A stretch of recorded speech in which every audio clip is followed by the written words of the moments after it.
woods, we see a large group of walkers going into a certain direction. They snarled and growled as one was shot in the head.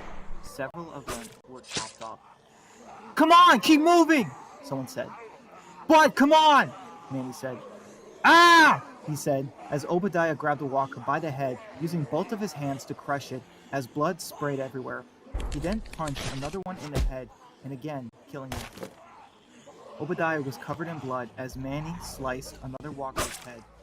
"We have to go now!" he shouted. Obadiah listened as they retreated. In a boarded-up store, we see Kat on the roof as she aimed her rifle. She looked dirty and hungry. She then saw the men come back. She smiled as she turned to someone. "They're back," she said. She looked as Adrian was napping on the roof. "Adrian," she said. She went over to him and shook him awake. "They're back, Adrian," she said. Adrian woke up. He looked sad. Inside the store, we see them cooking some meat over a makeshift camp stove. Obadiah looked on, pulling out an MRE. "I found this in an old car," he said. "Thank you, Obadiah," she said. "Everyone eat up.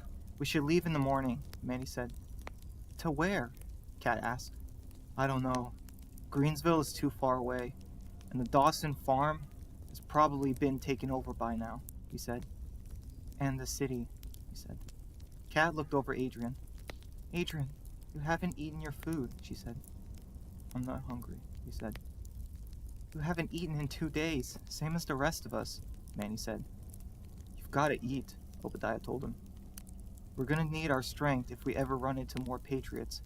Might have to fight a squad off and take their car," he said. After food, Kat went over to Adrian. "Please, don't shut me out," she said. She looked, seeing him depressed. "Please, hon, I can't lose you too," she said. Adrian then started to cry as Kat hugged him. He continued to cry with her. "I failed. I messed up. Dad is gone. William and my mom. What's gonna happen to her?" he asked. "We're fucked," he said, as she kept comforting him. "You wanted to start a family. Now we can never go back home," he said, crying. 1 week prior in Huntington, we see Grace, Lucas, Sarah, and some of the other women in the community by the Wright house. She knocks on the door. "Charlotte, it's Grace. We haven't heard from you in days," she said. The house was abandoned. It was quiet. "Charlotte, please open the door," they begged. They looked inside. They didn't see anything, as there was a growl. "I don't see anything," they stated. "Poor Charlotte. First her son, and then her husband, her other son, and then her future daughter-in-law," Sarah stated. "I can't wait anymore." Sarah went into one of the other houses, getting a crowbar, coming back with it as she used it for the door. She pushed hard and pulled it open. Liza and Hill walked by, seeing what was going on. "What's going on there?" she asked. "I don't know," he stated. Sarah dropped the crowbar. "Charlotte, are you there?" she asked. Suddenly, Charlotte appeared as she growled at her. She was a walker, dead for days, as she snarled towards the group. "Oh my God! Get back, everyone!" they screamed. Everyone was panicked as Lucas tried to grab the crowbar, but Charlotte tackled him. "Ah! Get off! Help!" he screamed. "Hill!" Liza screamed. "I'm on it," he said. Hill grabbed Charlotte and got her off of the kid as he slammed her on the porch. She snarled at him as Liza aimed her gun. She fired her gun, killing her once and for all. Everyone gasped in horror as she was finally put down. A while later, we see Liza and Hill packing up. "You sure you got this place?" she asked. "Yeah, I can watch things from here," he stated. "What do you think? Suicide?" she asked. "No, I think it was a broken heart. She was old and lost so much," he said, looking back. Charlotte was covered with a white sheet on the grass as everyone was mourning for her. Hill looked on saddened as Liza got inside the Humvee. They opened the gates for her as she drove through. Present day. In her room, we see Alice with many obstetrics and maternity books around her. Alice studied them as she looked quite sleep-deprived. like she hadn't slept in weeks. Suddenly, she got a knock on her door. She went over and opened the door, seeing it was Hill and his two daughters. "Oh, hello, Lieutenant Hill. What can I do for you?" she asked. "Hey, Dr. Warren. Just wanted to check in on you," he said as the girls waved to her. She smiled back. "Are these your beautiful girls I heard so much about?" she asked. "Yes.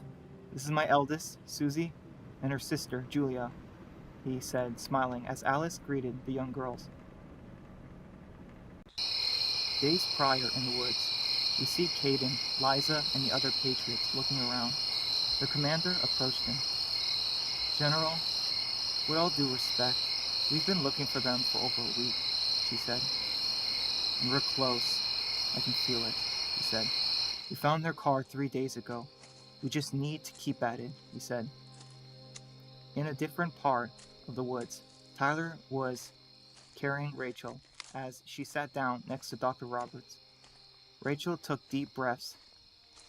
"How's it looking?" Tyler asked, as Rachel was in pain. "The heartbeat is still good," she told him. They were relieved. "We should try finding a place to rest for the night," she said. "Okay, come on, Merle," Tyler said as they moved together. In an old cabin, we see Tyler making a fire as he placed the wood inside. Rachel was on the bed holding her stomach. "The baby could come any week now," Dr. Roberts told Tyler. "If it happens on the road, I'm afraid I won't be able to do much with just disinfectant and bandages," she told him. "We'll find what she needs when we get to that community that man told us about," he told her. "But if Rachel has the baby," she said. She stopped as she thinks Rachel overheard them. "Never mind," she said. Later that night, Tyler was keeping watch as Merle got on the bed and sat on Rachel's legs. He was near her belly as he whined in concern. Rachel smiled, petting his head. "Don't worry. The baby will be okay," she said. "And you'll be too," Tyler said. "We don't know that," she said. "The hell we don't! I'm not losing you. Not again," Tyler said. "Are you in pain? Tell me what you need and I'll go get it," he asked. "Tyler," she tried to say, but he interrupted. "No! Don't Tyler me! I don't want to hear it," he said. "Please," he said. "Tyler, please. I don't have much strength left, but I need you to listen to me," she said. "You'll be okay," Tyler said, crying. "You'll make it." Tyler got on his knees, holding her hand. "If I don't make it, I want you and Benjamin to watch the baby," she said. But you'll be here too. You have to be," he said. "Maybe. But if it's not, it's okay. If that's what it takes for the baby to live, it's worth it. I want it to have a life worth living," she said. "You could have another," he said, crying. She gently took his head as she hugged him. "I love you, okay? Don't ever forget that," she said. "No matter what happens, I will always love you," she cried as Tyler hugged her. The siblings cried on as Merle also joined in sobbing. Dr. Roberts watched on, wiping tears from her eyes. In the community library, we see Alice sitting down at a desk studying more medical books, more maternity books. She looks over all the pictures and words when suddenly we see someone next to her. "Dr. Warren," he says. Alice turns. "I'm not a doctor anymore," she said before stopping, seeing that it was Benjamin. Benjamin sat down on the opposite side of her, as Alice was very tensed. Benjamin looked her in the eyes, as she was nervous and beginning to sweat. "I'm sorry," he said. Alice was weirded off. "I want to sincerely apologize for my unacceptable behavior towards you when we were in your lab months ago. Forgive my vulgarity, because I was, well, a piece of shit towards you, blaming you for my problems. I said horrible things to you, and I truly regret my unacceptable behavior towards you, and I hope one day you can forgive me, but I don't blame you if you can't. You should hate me," he said, getting up and leaving her.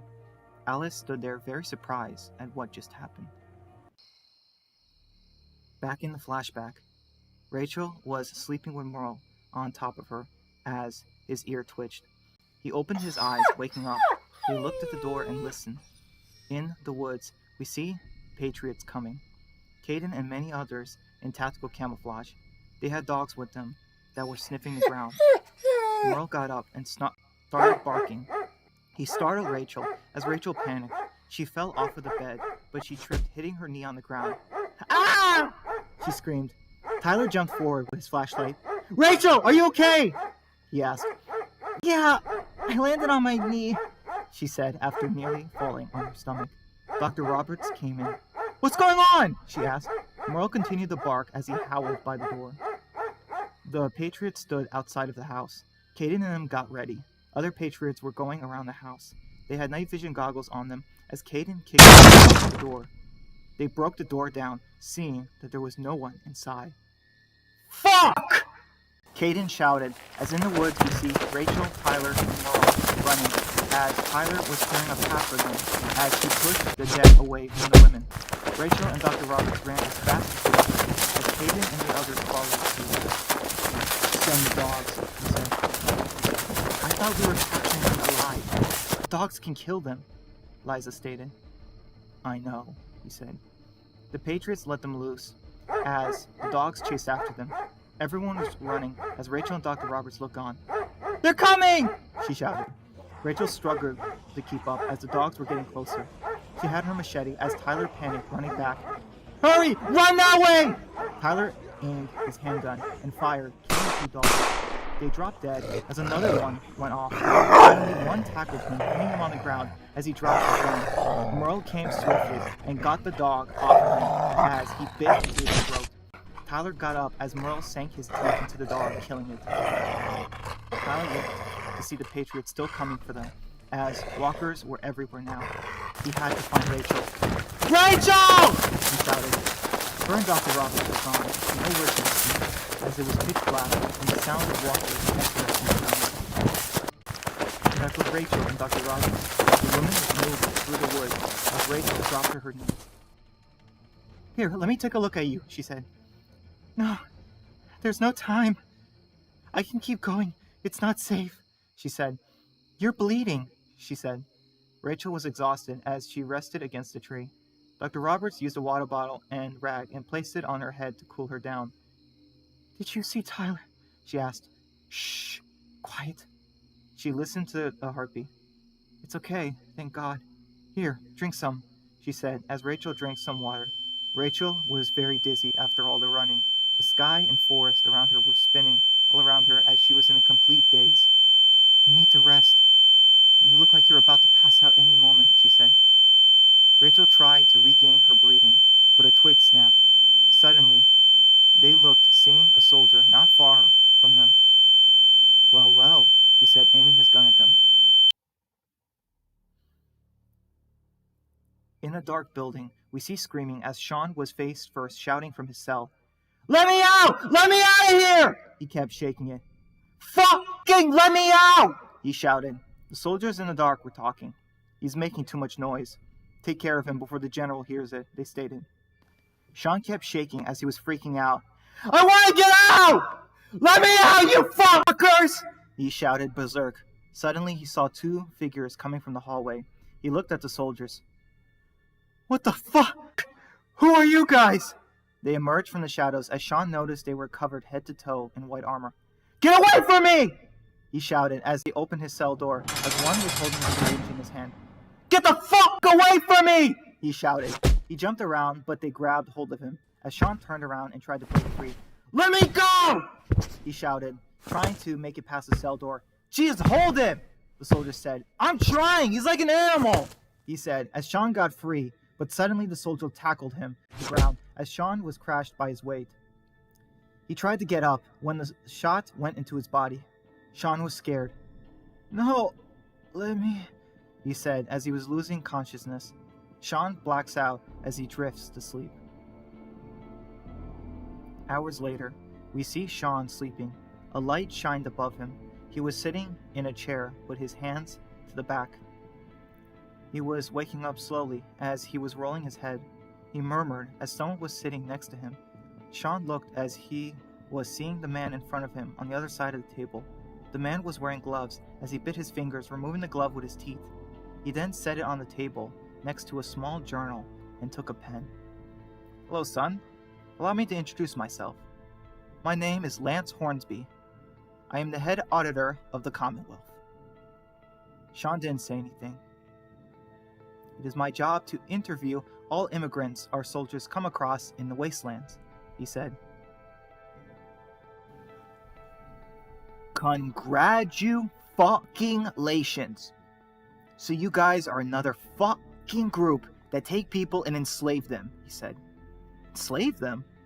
No, of course not. We rescue people. We save lives here, he told him. Why did you kidnap and drug me? He asked. Our soldiers found you in the street on the verge of death. Another second and the lurker would have gutted you like a fat family on Thanksgiving. You should thank those brave men. In fact, it was the general himself who found and carried you back here, he said. Sean said nothing but gave him a dirty look, showing nothing to him. Lance ignored him. All right, well, why don't we just move on, he said. Let's start with your name, he asked. Why should I tell you? Sean asked. Well, I told you my full name. It would be polite if you did as well, he said. Sean gave in. Sean, he said, seriously. Thank you. Is that with a W or a U? He asked. Neither. Just Sean. S-E-A-N, he asked. Wouldn't that be Sean then? Lance asked. No, Sean said.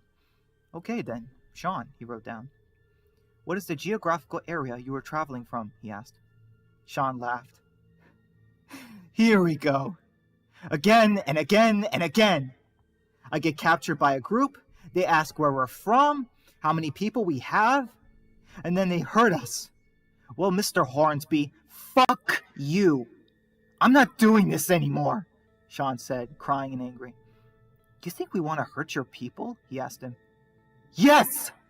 Not today or tomorrow, but one day it'll happen.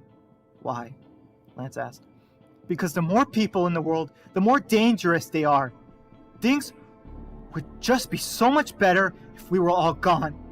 No more people to hurt each other, he said. But people are amazing. They're interesting. If we're all dead, then things would be pretty boring, wouldn't it? I mean, you could have just sat in your cell and stayed quiet. But you wanted to get out. You wanted to live, he said. I can tell you from a strong group. A strong group, he told him. How? Sean asked. Suddenly, Lance brought it back to the table as he investigated it. Hey, that's my fucking bag! Sean shouted. Lance was holding a picture as he slid it to Sean. Sean looked at it as he sees himself, John, Carla, Benjamin, Rachel, and Tyler from his old neighborhood. I can tell all you care about each other. You have people you care about. You love people. So do I. We need people like yours to keep places like the Commonwealth going. New people to learn new things and new ways of survival. More new people make us stronger, smarter, and healthier. Look, I'm gonna level with you, Sean. Some soldiers here don't take kindly to threats, or people acting crazy. This isn't a game. Please don't make this difficult. You can die. Soldiers here are not used to crazy immigrants. You don't want to anger them. They haven't had to deal with bad things out there. They're scared of you, he told him. If you keep acting like this, they'll send you back out on the road, he told him. You all would just let me go? If I wanted? He asked. No. We would only do it if you were deemed far too unstable to live in our community. We take the safety of our community very seriously, Lance said. Sean gave in. Fine.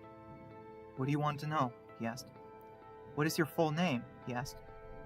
Are you carrying any more weapons on or outside of your body besides the ones men took from you? How many days were you on the road? He asked next. Are any of your group members aware or looking for you? Is there anything about the dead you're aware of that most people are not?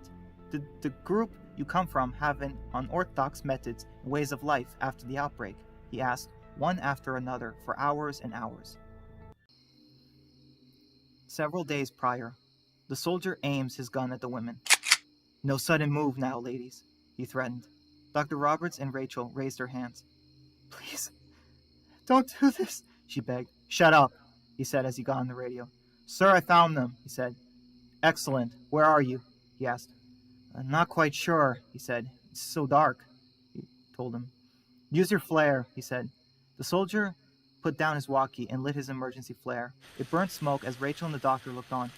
"Please, if they find us, they'll kill us," she said. "I don't care," he told him. "She's carrying a child," she said back. Rachel stood up.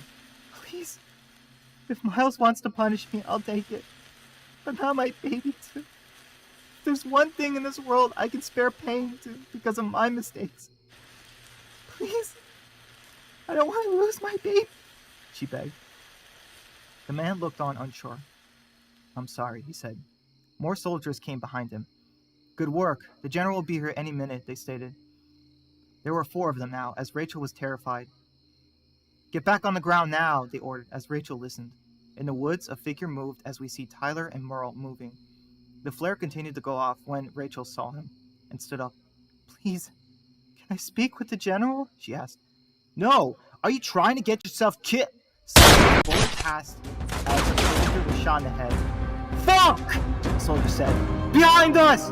Tyler fired as they were distracted. Suddenly, Merle showed up and tackled one of them down as he bit into his throat. Rachel and Dr. Roberts jumped and grabbed the man. Rachel plunged her knife into his shoulder, missing the neck as he pushed her down. Rachel landed on the ground hard as the man knocked the doctor off of him. "You bitch!" he said, when Dr. Roberts jumped forward screaming, "No!" He fired, hitting her as she dropped to the ground. Tyler fired his gun, hitting the soldier as he was shot in the neck. Rachel grabbed his machete from his side and stood over the injured man. "You killed my friend. I asked you to leave us alone," she said. "Oh, please," the man said as Rachel swung the weapon on his head, drawing blood. "I told you to leave us alone!" she cried in rage as she slashed him to death repeatedly. Tyler caught up with her. "Rachel, stop! We have to go!" he shouted as Merle kept barking louder. "Rachel!" Tyler shouted again as Rachel's face was bloody and full of tears as it panned to Dr. Roberts, who was lying dead on the ground with a bullet in her. Tyler grabbed into his sister. "Hide!" he said. They ran behind the rock formation as the Patriots arrived behind them. Caden and the others looked at the carnage. "Spread out!" he told them. Rachel and Tyler were terrified as the Patriots were going to find them in a second. Merle whined and placed his head on Rachel's belly as he quickly, and without warning, ran off. Merle ran past a rock as Caden and the others spotted him. Merle barked, getting their attention. "After that dog! Hurry! Don't lose him!" Caden shouted as they all chased after him. Rachel tried to say something, but Tyler stopped her as Rachel was crying. "No! We can't just leave him!" she said. Tyler hugged her. "I'm sorry," he said. The 2 siblings cried in each other's arms as Merle continued to bark loudly. It was sun up and Merle kept barking. The shots rang throughout the woods. Time would pass as another shot was fired. The barking stopped. On the ground, Caden and Liza and them finally made it to Merle, who was panting in pain and dying on the ground. Blood was pouring out of him. Liza and some of the other Patriots looked away from the sight of the injured dog. As Caden stepped forward, he pulled his gun out and fired, killing the dog for good. He didn't say anything. The shot rang out in the forest for miles. Back in the present in Helios, we see Liza and Jessica's apartment.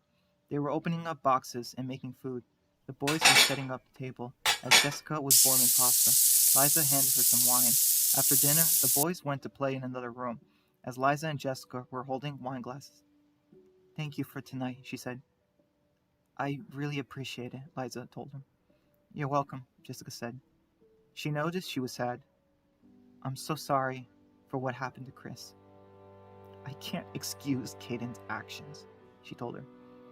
"I think about the things I've helped him with, and I hate myself," she said. "I see how emotionless he gets, pursuing Rachel Hunter and killing that dog. I used to admire him, look up to him, trust him with my life," Liza said. "But now," she said. "But now you don't," Jessica said. "I don't," she confirmed. "Come with me. I want to show you something." We see Jessica, Liza, and the boys in the elevator as Liza put in her key and pressed the last floor. The doors closed as they were heading down. "Where are we going?" Dylan asked. "A special place," Liza stated. Jordan looked at his aunt. "Aunt Liza, I'm sorry I said I never wanted to see you again. That was wrong of me," he said. "Me too," Dylan said. Liza hugged her nephews. "I'm sorry I didn't stop Caden killing her father," she told him. "I never want to see him ever again or live in the same place as him," Jordan said. "What?" she said, as the doors opened. After the doors were open, Liza walked out and the lights activated. Jessica and the boys were blown away. "Holy shit!" Jordan said. Jessica turned to him, raising an eyebrow at his swear. "I mean, holy crap." "Sorry," he said. "What is this place?" Dylan asked. "It's a secret underground level storing $500 million worth of supplies," she told him. "I found out about this several months ago. This was below all of us all this time. Caden was the one who showed it to me. He told me to never show anyone else," she said. "Why are you showing us?" Jessica asked.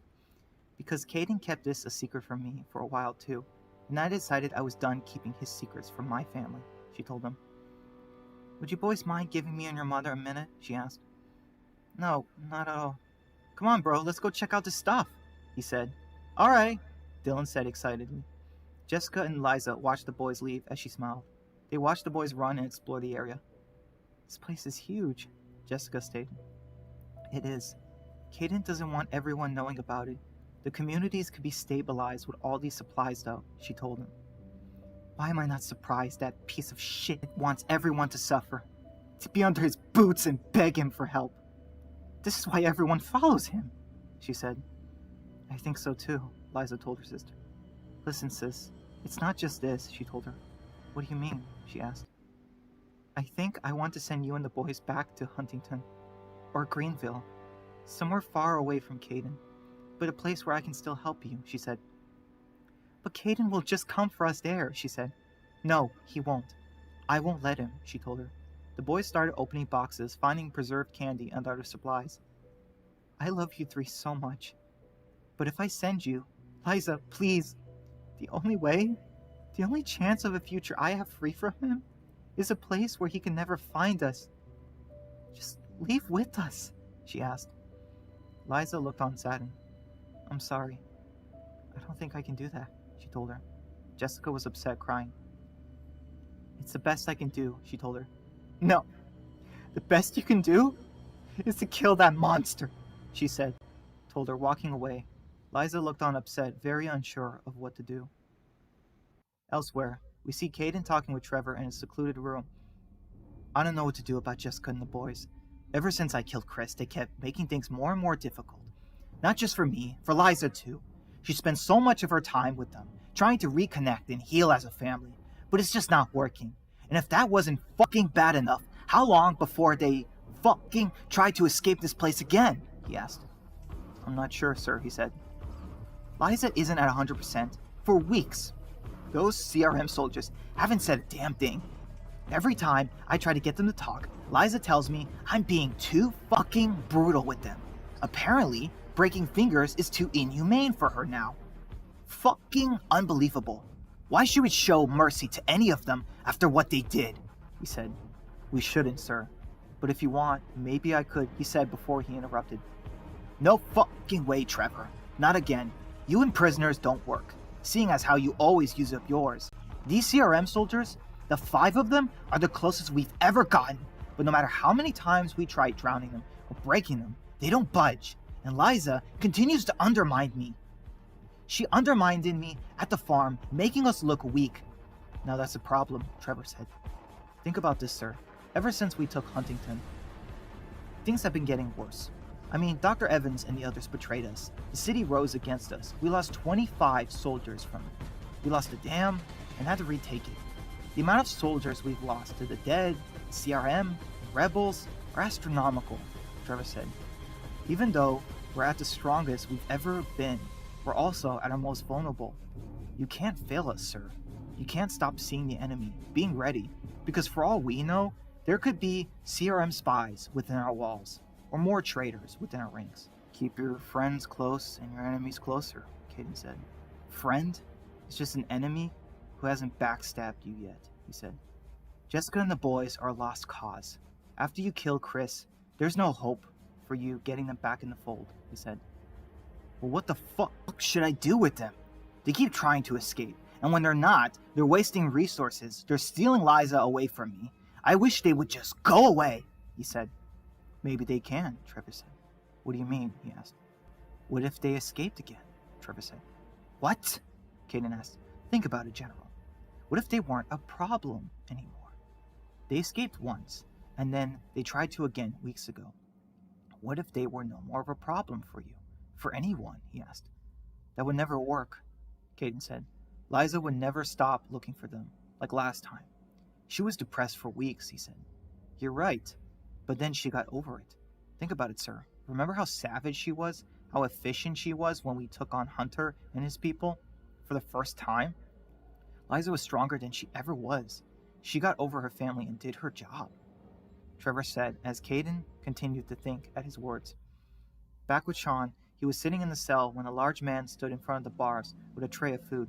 The man opened the door and walked in. Sean watched him as it was not Lance. It was a big man, an older black gentleman with a beard, graying to white, and he was massive, over 6 feet tall, and wearing red armor as opposed to the white armor he's previously seen from the other soldiers around here. Sean made a mental note he was different, probably in charge. The man dropped it to Sean as he began to leave. Eat up. You haven't eaten in a day, and we don't have anything else, the man said, leaving. Sean was perplexed. Wait, you're not going to ask me anything? He asked. The man ignored him and walked away as Sean looked on, confused. Days later, in the officers' room, we see Caden, Liza, Trevor, Hill, and the other officers talking. Still no sightings of any CRM activity in weeks, and had no progress with the interrogations of the prisoners, he stated. General, would you give me permission? I'm sure I can get them spilling their guts out, he said. That's what I'm afraid of, Captain.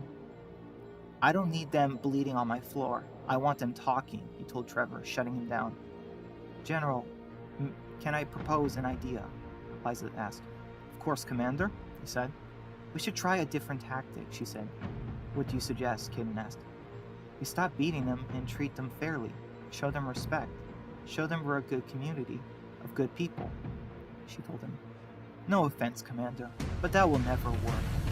We'd have a better chance of bringing the dead back to life, Trevor said. Hold on, Captain. The Commander has never disappointed us with her insight. If she thinks it'll work for us better, then I will trust her on that, he told him. Hill agreed. I think it's a good idea. Might work better than the nothing we have so far, he said. Caden went to see Liza after the meeting. Commander, that was an interesting idea you had, he said. Thank you, sir, she said. I feel like if we turn them over to our side, then we'll be able to get more information from them. People will contribute the most when they're the most willing, when they trust you.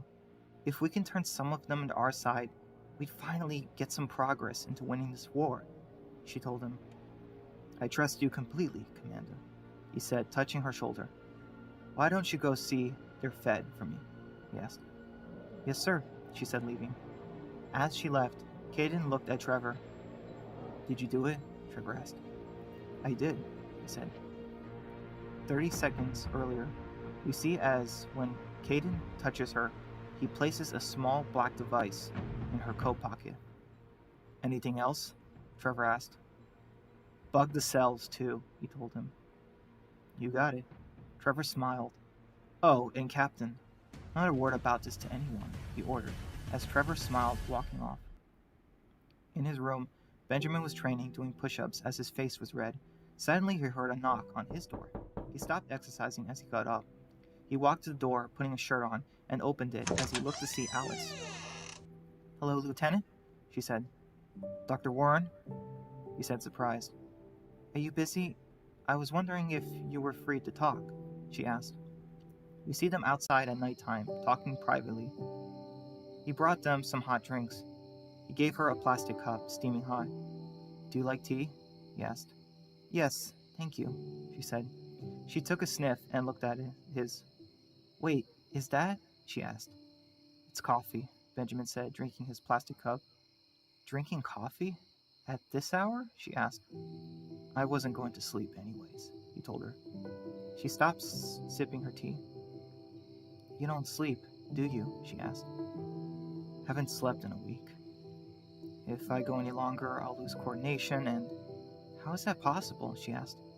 A few years ago, after my mother died, I trained my body for years to go on with very little sleep. I keep myself awake through coffee and caffeine pills. I still rested, but I couldn't sleep without at least a nightmare every single night, he told her. Alice was shocked to hear this. Sorry, I get carried away talking about my problems, he told her. Benjamin, I know I don't know you very well, but you seem like a good man. You're not like Trevor or Caden and the others. I know Trevor ordered me to be your therapist, but I do want to help you, she told him. Alice, you're wrong. I'm not a good man, he told her. But I want to be. My wife is out there somewhere in the world, and she's carrying her child, he told her. When I told you I didn't feel anything when I killed all those people months ago, I lied. I did feel something. Sometimes when I killed them, I enjoyed it, because they were people who hurt me, killed my family or hurt them, but I did worse to them, and that isn't normal. I did horrible things to people. My parents would have been disgusted with my actions. I've killed so many now. 253 lives. When I was in Cleveland killing the trappers, I saw them as biters. My mind isn't normal. Pardon my language, am fucking unstable. I curse a lot. I've killed so much that I'm about to become a father. It's been over 6 months since I saw my wife, and it's my fault. I can't sleep knowing she's out there, and even if I find her, I would be a terrible father. I'm a murderer, a killer, a liar, a monster. I have no right to raise a child after all the blood I've spilled and lives I've taken, he told her. He took another sip of his coffee. And that's just the surface, he told her. Alice looked at the man full of pain and regret in front of her.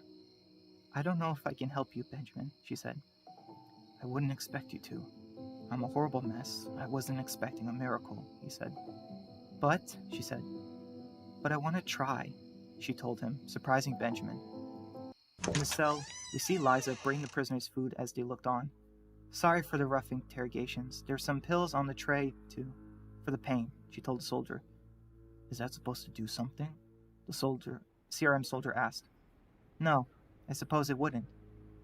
You know, my goddaughter was murdered by your people, she said. Captain Wells was his name, she said. The soldier looked up at her. Yeah, we know about him, she said. Big dude, nice brown hair.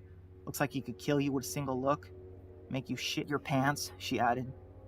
The soldier was shocked. Wait, he said. No, it's okay. Go eat, rest. We'll talk tomorrow, she winked. Liza left the room and smiled. Bill looked at her. Nice work, he said. That'll rattle them up, she said. Go see your girls. Take the rest of the day off, she said. Thank you, ma'am, he said, walking away. Enjoy your evening, he said. Thank you, she said, smiling back. In Jessica's room, she sits down with her boys as they're making food. Suddenly, there was a knock on the door. Can you boys get that? She asked. Okay. The boys went and opened the door. Their smile faded as they stuttered and backed away. Jessica noticed it and got scared.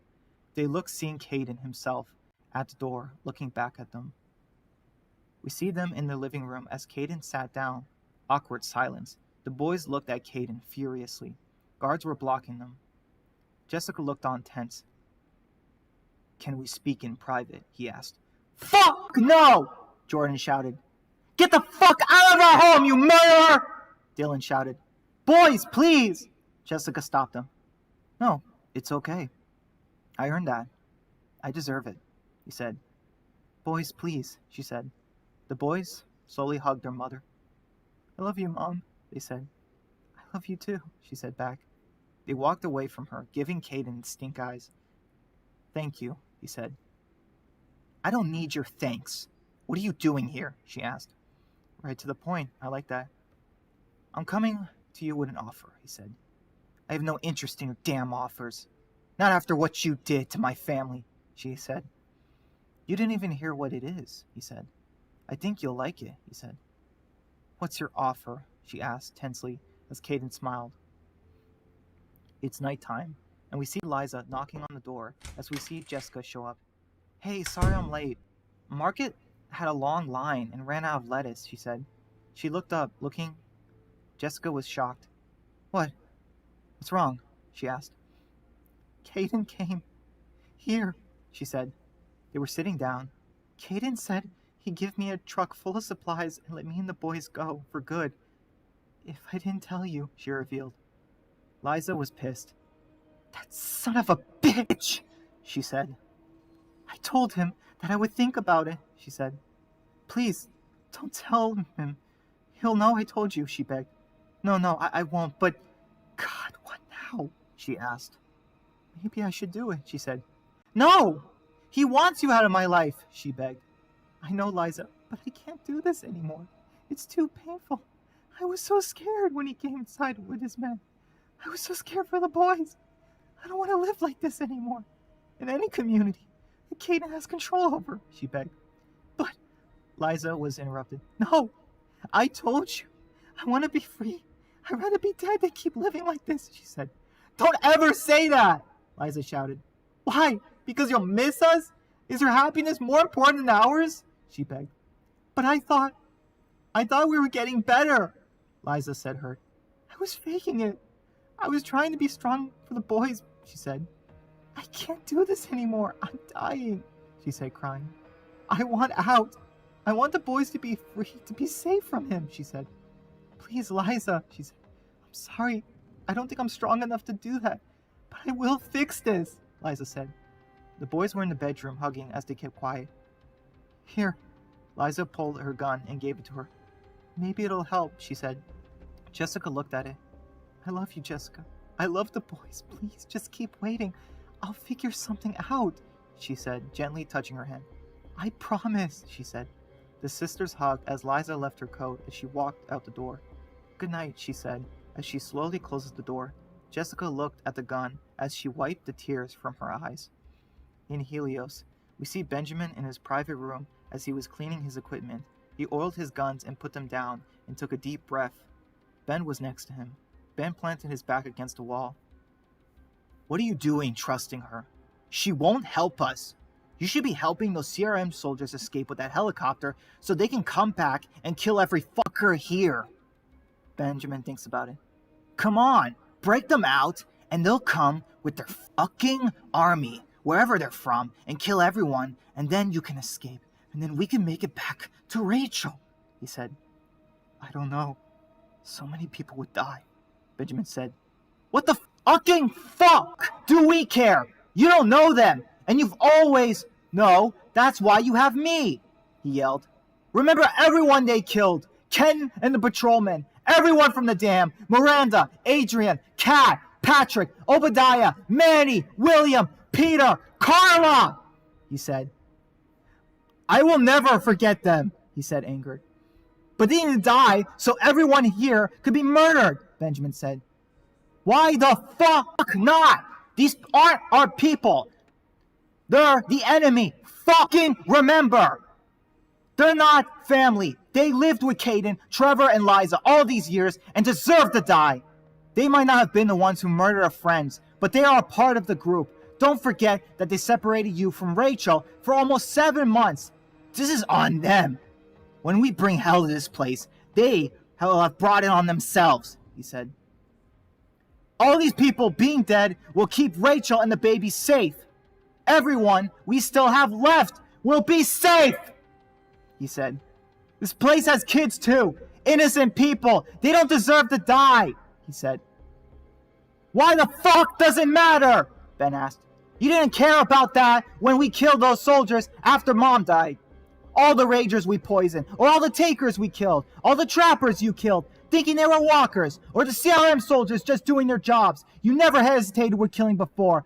All these years, you've never stopped. You killed Logan because you almost got John killed. You tortured Greg and Mortars to death. We're in this together, Benjamin," Ben shouted. "You want to see Rachel and save her. Make sure the baby and her are safe. I'll kill you myself before I fucking let you pussy your way out of this. We agreed, remember? We're killing them all.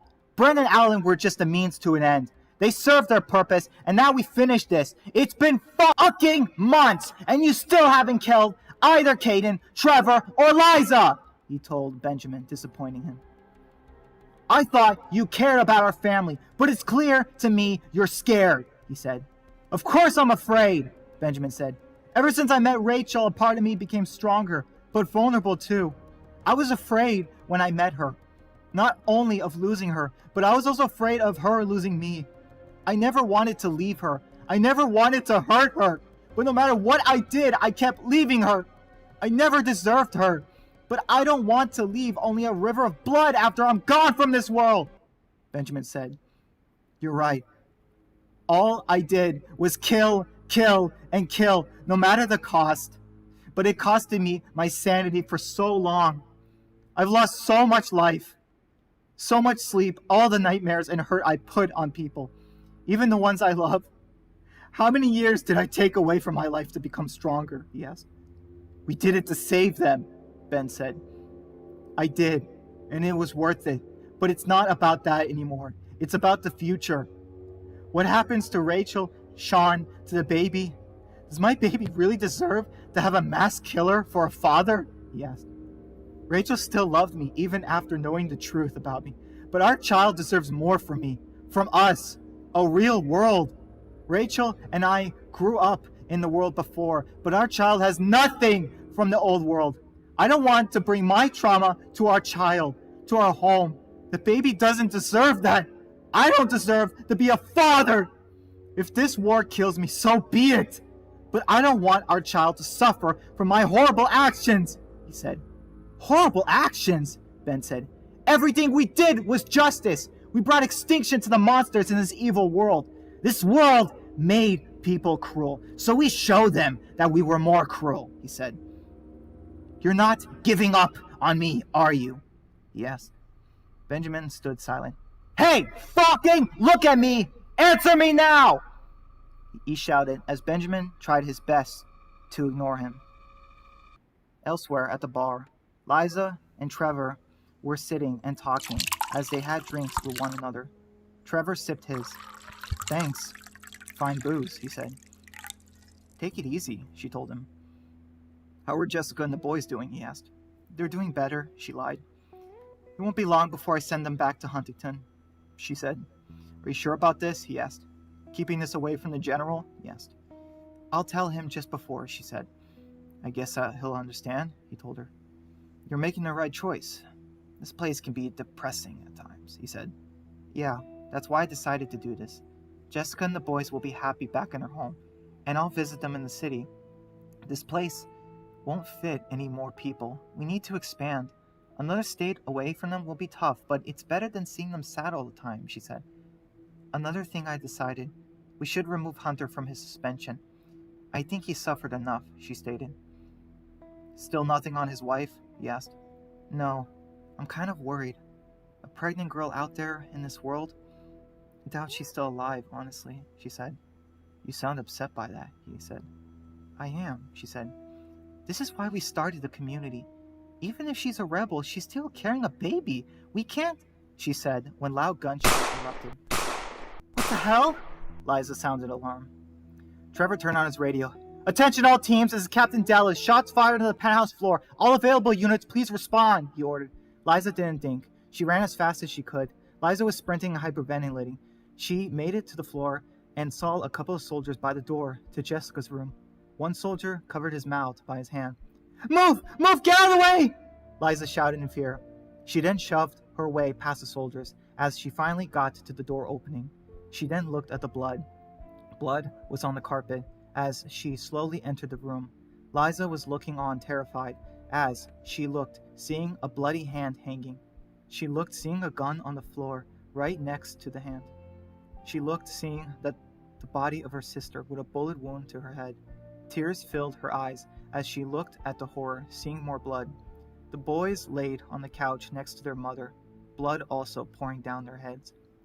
Liza was devastated as she looked, seeing both bodies of her nephews, looking in horror as Caden arrived by the door. Oh God, he said in horror. Liza got down to her knees, grabbing her sister and shaking. Oh God! Jessica! Jessica! Jessica! Jessica! She cried over and over again. Boys! Boys, wake up! She cries as Caden placed his hand on her back. She pushed him away as he apologized. Liza, they're gone, he cried. No! No! She cried. No! Why? Why? She cried again. Caden comforted her as he embraced her in the hug. Liza cried onto his shoulder as she screamed in horror at the death of her family.